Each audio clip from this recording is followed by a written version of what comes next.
वजीर बल्दियात सिंध नासिर हुसैन शाह ने Pakistan peoples party के 58वें यौम तासीस पर खुसूसी पैगाम जारी किया है, जिसमें उन्होंने पार्टी की कुर्बानियों, खिदमात और तारीखी जदोजहद को खराज तहसीन पेश किया। पीपल्स पार्टी के यौम तासीस पर अपने पैगाम में वजीर बल्दियात नासिर हुसैन शाह ने कहा कि पीपल्स पार्टी सिर्फ एक सियासी जमात नहीं बल्कि कुर्बानियों, जदोजहद और अवामी खिदमत का वो सफ़र है जो शहीदों के लहू से लिखा गया। नासिर हुसैन शाह ने बानी पीपल्स पार्टी जुल्फिकार अली भुट्टो को खराज अकीदत पेश करते हुए कहा कि कायदे अवाम ने पाकिस्तान को एटमी ताकत बनाया और 73 का मुत्तफ़िका आइन दिया।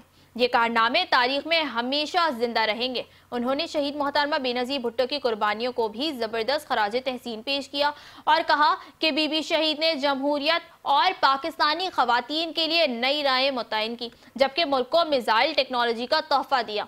नासिर हुसैन शाह ने सदर आसिफ अली जरदारी की सियासी बसीरत का जिक्र करते हुए कहा कि पाकिस्तान खप्पे का नारा वतन को टुकड़े होने से बचाने की मिसाल है। अपने पैगाम में उन्होंने चेयरमैन बिलावल भुट्टो जरदारी को मुस्तकबिल का मजबूत कौमी लीडर करार देते हुए कहा कि बिलावल भुट्टो शहीद भुट्टो की जुर्रत और बीबी शहीद की फरासत का हसीन इम्तिजाज है। नासिर हुसैन शाह ने कहा कि पीपल्स पार्टी का नजरिया हमेशा यही रहा है कि सियासत का असल नाम खिदमत, कुर्बानी और अवाम के हुकूक के लिए खड़ा होना है।